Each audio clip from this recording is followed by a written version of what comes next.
The major tore open the Soviet woman's clothes. He was ready to unleash all his rage over losing the war on her.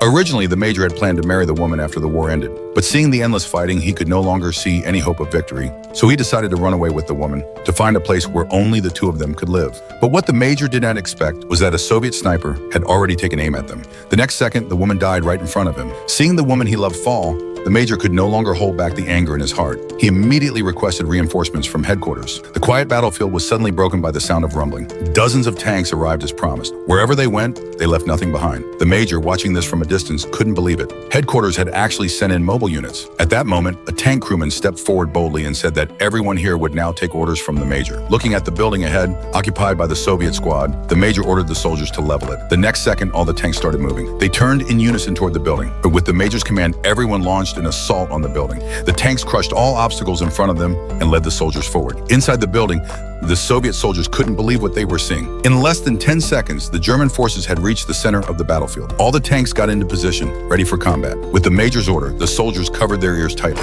The tanks began bombarding the building.